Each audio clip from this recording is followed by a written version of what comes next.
Hello, Tar Heel Nation. Welcome back to another episode of UNC Hoops Talk podcast.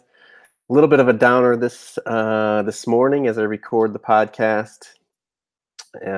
Senior night. We'll go through it. We'll go through the Miami game, senior night for Theo and Joel.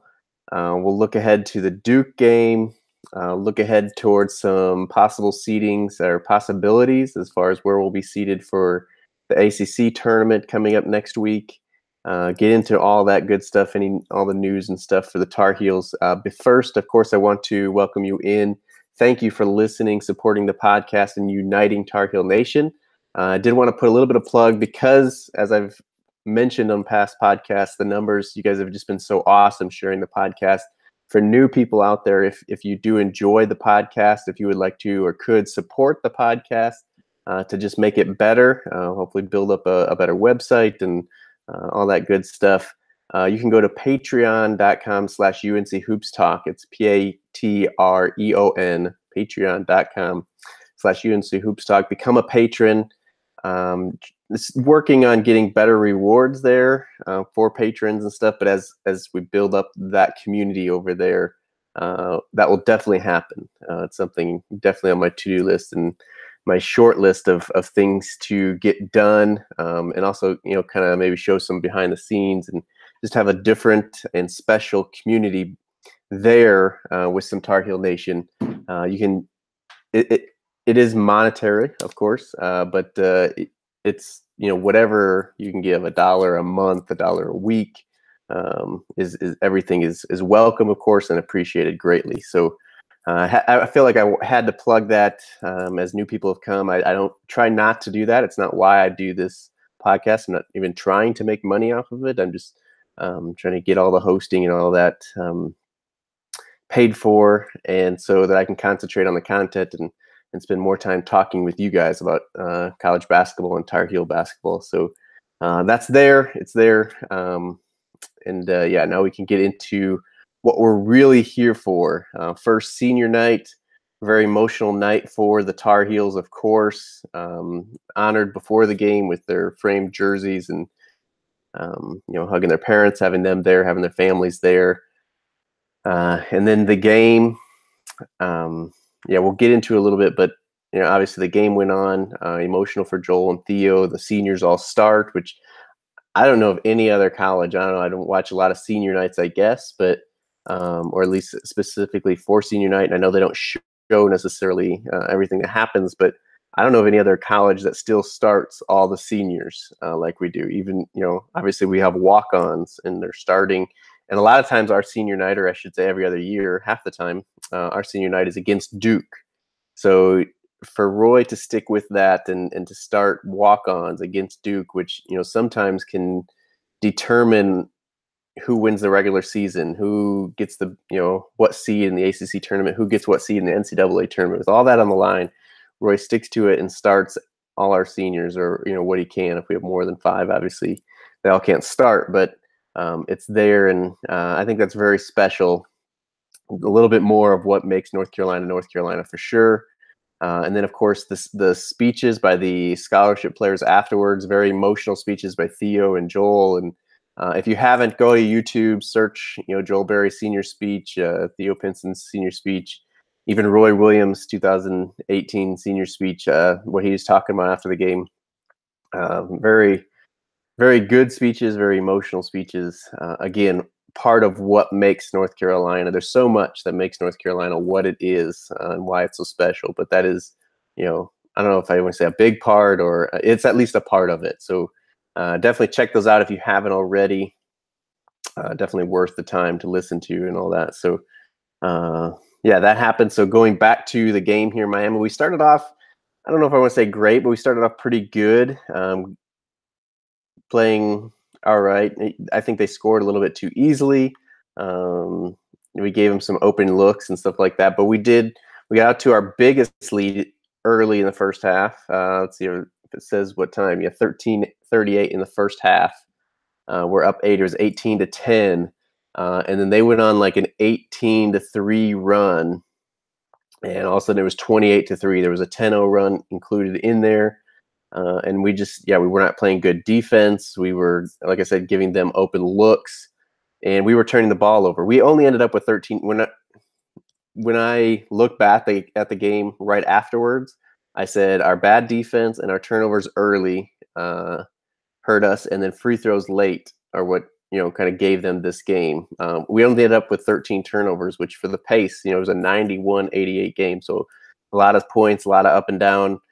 For that kind of pace, 13 turnovers is not bad, but when we gave them, it was right in this run here.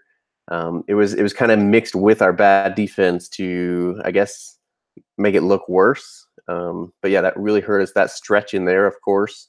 Anytime a team has an 18-3 run, I think that's what it was anyway, a 10-0 run, all those are obviously not good. And then from there, it was just kind of fighting back the whole night. It was kind of, it'd go up to 14. I believe their largest lead was 16. About not even halfway through the second half. But it would get up to, 14, 15 points. We'd get it down to about 8, 9 points. And it just kind of going back and forth between theirs. It never seemed like they could, put us away, obviously. And we just never could fully get back into it until late. They had a 44-36 game half-time lead, easy for me to say. And then it was about halfway through the second half. We finally, I think we even got it down to, I don't know if it was 6 or if it was like, I think it was 6, and we had a chance to get it down to 4, and Luke had the offensive goaltend, and then they pushed it out again to like 10, 11, something like that, and then we fought it back again, got it down into 4, and then, with some fouls, they missed one, we got it to 3, I believe it was 2 at one point. And then last possession, I guess, they had a 1-on-1, made the first one, made a 3-point game, missed the second one. We come down. Joel nails an incredible 3, the top of the key, or a little bit off the top of the key. I don't know if it's quite NBA range, but it's closer to NBA range probably than college range. Drains it. I don't know if it was every Tar Heel fan or everybody that I've kind of talked to about it, but you listen to the announcers and you immediately look at the clock. There was 4.1 seconds. Of course, we remember 2 years ago in the championship, it was 4.7 seconds, and then there was a timeout called as well. But 4.1 seconds left when Joel makes that 3. No timeout called. They come down. A guy that had hit the previous 3 out of 4 free throws, coming into it was a 60% free throw shooter, so shouldn't have been made that many. Obviously, 3 out of 4 is 75%, but should have missed another one in there maybe, but whatever. And had only hit 4 3-pointers on the year. Travels in doing it. If you watch the replay, I did not notice this live, and people started saying it's like, oh, whatever. But on the replay, it's really obvious. Obviously, that's probably not what the refs are looking for in that situation. Probably trying to see the clock and see when he releases the ball to see if it's good in time and stuff like that. Make sure there's no fouls, anything like that. But big time travel. Nails a, people are saying 40-footer, whatever. He's about a step inside the half, just drained the 3-pointer, and it was, Villanova all over again. And very heartbreaking, obviously, the emotions of senior night, the comeback. Joel ends up with 31 points. Theo had a high in assists, double-double for him. I don't know, it was a tough way to lose, and your heart goes out to our seniors, of course, but Miami knocked down shots. They came in as the worst free throw shooting team in the ACC and made them when they counted. Overall, they were 12 for 13 from the free throw line, so obviously beat their percentages there. They were 50% from the 3-point line, 11 for 22. I know they were not a good 3-point shooting team coming in as well, so we gave them the confidence by playing the bad defense, giving them open looks early, and they made us pay for it. Obviously, we need to step it up on D. We need to do a lot of things differently there. I don't even just say a lot. We just gotta tweak some things, really. We know how well we've been playing. We just gotta get that confidence back and get back to that lockdown defense. I guess one other thought I have, again, we fought back and we had a chance, and I think we would have won it in overtime, but I wish Roy would have taken a timeout after they made it. Kind of, you remember last year when Luke hit the shot against Kentucky, Calipari said afterwards, he's like, everything was a little hectic, but I wish I would have taken a timeout just to set our defense. I think if we could have done that, obviously that allows them to set up a play, but you're still going length of the court in 4 seconds to try to get a good shot is not, and without taking the timeout, like the reason Roy doesn't take a timeout when we're on offense, he says like under 7 seconds we kind of just go. And it worked against Kentucky last year is because the defense is not set. They're celebrating because they made the shot, the excitement. They're not set. They'll find their guys back on transition defense, and you can get an open look. And that's a little bit what happened here. We did not pick up guys early. We could have picked him up earlier, made that shot a little bit longer. We could have taken, like I said, Roy could have taken the timeout and set up the defense and made, at least made them make a more contested shot. He was open. Now, again, that being said, he made a half-court shot. Like, you're kind of going to give him that. Not that we want him to be wide open, but at the same point, you don't want to be too close so they can call a foul or something like that. So it is nitpicking, and, it just stinks to see our six-game streak go away, winning streak. It stinks that it's senior night and we lost. That, again, all the things I've said, we came back and then we had a chance to go to overtime, and very Villanova-like. And some of the guys said that in post-game interviews. And it just stings. Hopefully, as a lot of fans have said now, this kind of gives us the motivation. It can become Redemption Tour 2.0, where we get beat on that buzzer beater and that sting. We don't want to feel that again. And we fight that and come back and, win the championship or go to the Final Four, or, whatever it is. Hopefully those guys take that and run with it. And but it doesn't get easier from here. Everybody knows we got Duke coming up on Saturday. We'll get into that game. Before we get into that game, though, I guess maybe we should go through a few stats here. Some guys deserve that, how well they did. Joel, like I said, 31 points. He had 3 rebounds. He had 3 turnovers. Obviously, we had the senior start, so Cam and Kenny came off the bench. Cam had 20 points, shot the ball really well, 7 for 10 overall, 3 for 5 from the 3-point line, was 3 for 5 from the free throw line, and Joel actually missed 3 as well. He's 4 for 7 from the free throw line. Those are 2 really good free throw shooters. And it hurt us late. Joel missed 1 late, 2 other ones. He was shooting 2 and missed them both. That was a little bit earlier in the game, maybe halfway through the second half. But that's stuff that kind of kills momentum when we're trying to come back. But Joel did shoot 5 for 8 from the 3-point line. So, obviously, that last one really big, but other big threes as well. Luke still had a double-double, 14 and 10. Didn't shoot the ball as many times, only 10 shots, 6 for 10. 1 for 3 from the 3-point line. Seemed a little bit more hesitant to shoot than he had before. I don't know. Again, the emotions of senior night, just was trying so hard, or maybe trying to give Joel the ball, or whatever it is. I don't know, but maybe they just played good defense on him. But obviously, 14 and 10 is a good game. But from Luke, we've been expecting the 18, 20 points and 10 rebounds. But Theo, 12 points, 11 assists is his career high. Finally get those double-digit assists, and then only 2 rebounds in this game. But did hit 2 more threes. Theo was 2 for 4. So I guess YOLO Theo is here to stay, but this is a much more productive YOLO Theo when he's making the threes, and obviously we'll welcome that.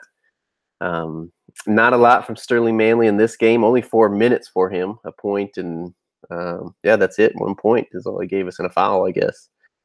Brooks came in late. He ended up with 7 minutes, which is the most non-starter got, and gave us 2 points and 6 rebounds. He came in, he must have played those 7 minutes consecutively, but he came in and really rebounded the ball well. You could tell he was playing really hard.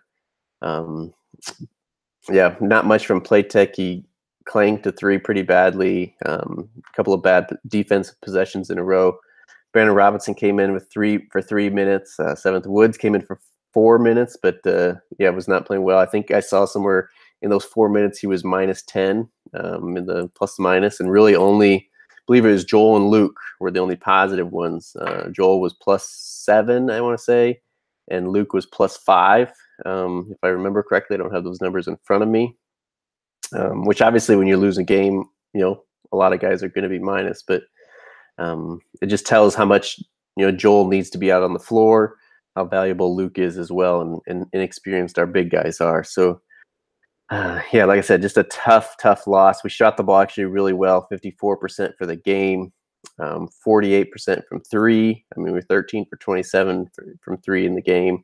And then free throws did hurt us. We were 13 for 20, which is 65%. So as opposed to them where they shot 55% for the game, 50% from three, and 92% from the free throw line. So kind of the difference right there. It tells us. So yeah, like I was starting to transition into earlier, before we get into the Duke preview game, just some possibilities as we head into our last regular season game. And I believe there's a couple of teams that have 2 games left, but a lot of them only 1 game. And yeah, so anyway, for North Carolina, possibilities. Obviously, we beat Duke. We get into that double bye in the top 4, which is kind of what we're looking for here. We know Virginia has the conference locked up, winning the regular season. So what we need to be is in the top 4 to get that double bye in the ACC tournament. And really, we beat Duke. We got it. If we don't, we're going to need some help to stay in there. So yeah, like I said, we beat Duke. We're the 2 seed automatically. That can't change. If we lose to Duke, we can get as high as 4, and that's it. So, and we can get as low as 6, which really, whatever. If we're not in the top 4, does it really matter? I guess obviously it does, whether we're playing Virginia earlier or later and that kind of stuff. But we also know that Roy Williams has not won a national championship when he's also won the ACC tournament. So it's not like we need to worry about winning the tournament. We need to get some momentum back and look good in this tournament to get that momentum going into the tournament. But obviously we want to play well and we want to go as far as we can. So and if we could go farther with playing less games, that's what we would want. But anyway, if we lose to Duke, Virginia Tech and Miami play, and they both have the tiebreaker against North Carolina. Miami obviously just last night beat the Tar Heels. Virginia Tech earlier beat us. And if we lose and then whoever wins there, they have the tiebreaker, so they pass us right there. If we lose to Duke and North Carolina or Clemson, both go 2-0, as they both have 2 games left before Saturday, or I guess one before Saturday, one on Saturday. But if they both go 2-0, or even one of them goes on 2-0, they pass us. So obviously, if we lose and we know Virginia Tech and Miami, one of those teams is going to pass us because they play. So that automatically puts us into 4th place. No, yeah, 4th place. And then if North Carolina State goes 2-0, they pass us. If Clemson goes 2-0, they pass us. So worst case scenario is we lose, drops us into 4th place. And then North Carolina State and Clemson both go 2-0 and drops us down into 6th place. Yeah, not necessarily where we want to be. Means an extra game. I was looking at it here. So as we're watching the ACC finish up this week, some teams we need to be cheering for here. So tonight on Wednesday, if you're listening to this on the day it's recorded and put out, Florida State plays at Clemson. So obviously we want Florida State to beat Clemson so they don't go 2-0, and that would secure us at least one place that they couldn't pass us, or one team that couldn't pass us. I think that's all for the Wednesday night games. Then on Thursday night, North Carolina State plays at Georgia Tech. Probably still favored to win that, even though it's at Georgia Tech. But we want Georgia Tech to pull that upset at their place. So again, if we could know by Thursday night or say Friday morning if we're going to, or at least if we still have the chance of dropping down, or if we if they both lose, if Clemson loses tonight and North Carolina State loses Thursday night, we already know that we could be, or we would be, the 4th seed. But yeah, we won't know that for sure if they both win. So we got to be cheering for Florida State. We got to be cheering for Georgia Tech. No games Friday, and then Saturday. Again, our game is late.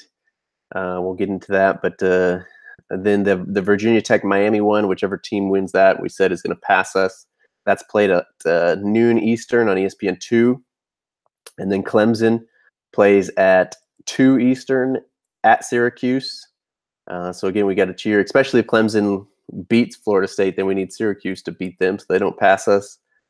And then North Carolina State hosts Louisville. That will be a 6 p.m. Eastern tip on ESPN, I guess right before the Carolina Duke game. So we should see that end of that game. So if North Carolina State beats Georgia Tech on Thursday night, then we need Louisville to go into their place and beat them, so that we can hold on to that 4 seed spot. But we also hold in our hands the ability to lock up the 2 seed. All we have to do, and air quotes here for those listening, all we have to do is go into Cameron and beat Duke, the number 5 ranked team right now. So with Marvin Bagley back, Grayson Allen not playing as well when he was back, or he's been back, I think just one game. He did not play as well again. So they are still figuring out how to get the best Grayson Allen while Bagley is there. But it's as far as we know now, Bagley will be back for our game. And so, we have to hope that Grayson doesn't go off against us. If they both are playing well, obviously they're that much tougher to beat. But anyway, we play at Cameron on Saturday. It is a 8:15 Eastern tip on ESPN. Like I said, it's their marquee game. If you've not seen the commercial, well, if you watched the game last night, the Miami North Carolina game, you heard it like a million times. You know the time, you know the channel, you know the lineup, Duke and North Carolina. So it just kind of depends how they come out and play. And obviously we have to go into a hostile environment and play our best. Coming off a loss, both teams coming off a loss, as Duke just lost to Virginia Tech. So that'll be interesting. Going into the ACC tournament, either us or Duke is on a 2-game losing streak, and the other one's probably feeling pretty good because either we went into Duke and stole one on the road, we swept them for the regular season, or they won on their senior night, and I guess Grayson Allen's senior night. So finally he'll be out of there. But that's kind of what it comes down to for the Tar Heels. Kind of like the first one, and maybe because it worked for the first one, I would predict that we're not going to beat Duke. Chances are we're not. We're probably not going to. We're not going to be favored. They're the fifth team in the country. We're the 9th. Obviously, that was before both of our losses this week. This also has a lot of implications going into the NCAA tournament. A lot of people have been predicting this as a 2 seed, possibly going out to Charlotte. Obviously, we can beat Duke here. They should drop because they lose 2 games this week, and we at least beat them, so we should be ahead of them that way, and we should get that 2 seed in Charlotte, closer to home. Whereas, obviously, if they win, we've lost 2 games this week. We're going to drop down. They're going to stay right around 5 or 6, depending what other teams do. And that could slip us into a 3 seed. I don't think at this point. Maybe it depends if we don't get that double bye and then we lose the first game in the ACC tournament. Maybe we're not a 3 seed, but really we should be at least a lock for a 3 seed in the NCAA tournament. I would say so. And as long as we play good, and that's the thing. I've said it last couple of podcasts. We're going to kind of live and die by the outside shot, the 3-point shot. We were making them last night to come back. When not getting as much inside as we have all year. So if we're playing defense, I should say, taking care of the ball and knocking down our shots, we know we can beat anybody. And as we've seen, earlier with Wofford coming in, I don't think we're at that point. I think we figured it out a lot more since the Watford loss. But really, we can lose to anybody. Roy has never lost in the first round, so I won't say we'll lose to anybody. I'm pretty confident that we'll get out of the first round easy, but we also know that we could lose to anybody after that. So right now, again, it all comes down to matchups. We'll have more podcasts as Selection Sunday comes and during ACC tournament and all that good stuff. I mean, we are in March Madness now, but really I see our ceiling as, depending on the bracket, Elite 8. If we get the right balances and stuff, we definitely can make the Final Four. But a good season for us right now is Sweet 16, Elite 8 range right there. If we got to get to that second weekend, and then see where stuff falls. But It should be a heck of a run. It should be exciting the way we play, depending who we're going up against. But should be all our games. We know it's Tar Heel basketball. We get everybody's best shot, and yeah, it's going to be an exciting March, that's for sure. And with no top tier teams really just taking control of college basketball this year, if we can get to the Final Four, we get to that Elite Eight and get the right matchup, get to the Final Four, like everything's up in the air. Like, why not just go win it all? And in this year, anybody could. So I think that's kind of what we got to bank on. We got to cheer for and all that good stuff. But I think that kind of covers everything that I've had on my list here. So before we take off here, as we've been doing, go through question and comments here on YouTube. So if you're not watching live, I have been doing these live. You can subscribe, first of all, at UNC Hoops Talk at YouTube. I guess it's youtube.com/UNC Hoops Talk, but go subscribe and hit the little bell so you get a notification when I go live. You can watch the podcast happen without any editing, and leave some comments and questions for me. It's been a lot of fun to be able to do this. So yeah, Grant Bowden, one of the regulars, been doing this. Says beat Duke. That's all we got to do this. That's all I got this week.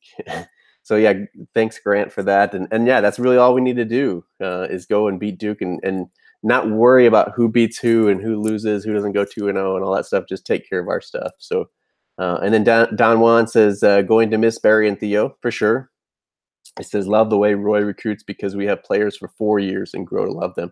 And I'd say even if we don't have them 4 years, we have Justin Jackson for 3 years. We have I don't know if anybody's left after their sophomore year. It seems like you either leave after your freshman year or you're here at least until junior. But and then he says family as well. That's right. It's definitely about the family, and not many teams have that in college basketball anymore. And if they do, it's just not the same. I went to this weekend. We had, obviously no North Carolina games this past weekend, and our family went to the Vanderbilt game. They were playing Texas A&M, which when we bought tickets was supposed to be a much better team than they turned out to be. But I mean, it was just dead in there. Like, we could have sat anywhere almost. It's just no excitement, and I mean, looking up, just not the same tradition. Obviously, not everybody can be a North Carolina, Duke, Kansas, Kentucky, UCLA, all the blue bloods. Not everybody's going to be a blue blood, but just completely different atmosphere. Obviously, it's in the SEC, and they're more about football and stuff. But sometimes I think as Tar Heel Nation, we take it for granted of what we got with Roy Williams, with the Tar Heels, with our basketball program. So definitely a family, and unbelievable to be able to just be a fan of all that stuff. So. John B says senior game ended like the NCAA 2016 game. Yes, very much like Villanova. That's what I said immediately. I said we got Nova'd. And then he says, but in reverse, we shot a 3. They threw up a prayer. Very true. And actually, I would say Marcus's page was more of a prayer in that game than in the Villanova game. And we got the prayer to tie it up, and then they had a really good look to knock it down. This time, Joel's was a really good look. And then, yeah, they threw it up from half court and went in. John B also says, sorry for Theo and Joel, but more fire for the tournaments. Again, that's what I said. And I hope that's what happens as well, as they use that, and it's Redemption Tour 2.0. But Don Juan says they got a ring, so forever champions. Absolutely. And then John B ends it off with Roy don't do end of game timeouts. He does in the right situations. And nobody asked him about that. I would love to just kind of hear, because obviously he's very adamant, and he has expressed, like, under 7 seconds we get the ball, we want to get it out, push it up, and get a good look. But I don't know if he's ever been asked about when we're defending that. I would love to hear that. So I guess maybe that's a question for his radio show on Monday night, to send that in and hopefully get that answered by him. But yeah, it is what it is now, and it's not going to change, so we might as well go on with it. But I believe that is all I got. I want to thank you guys again for listening. Hope you guys will go out and share this with other Tar Heel friends, your Tar Heel family. And like I said, go check out patreon.com/UNC Hoops Talk. Give $1 a month. If you can afford $5 a month, I mean, that's not much. It's $1 a week, whatever. Would really appreciate it, and it'll go right back into the podcast. It's not like I'm taking this out, not making any money. Goes into improving the podcast and yeah, hopefully build the community up there to something really, really special.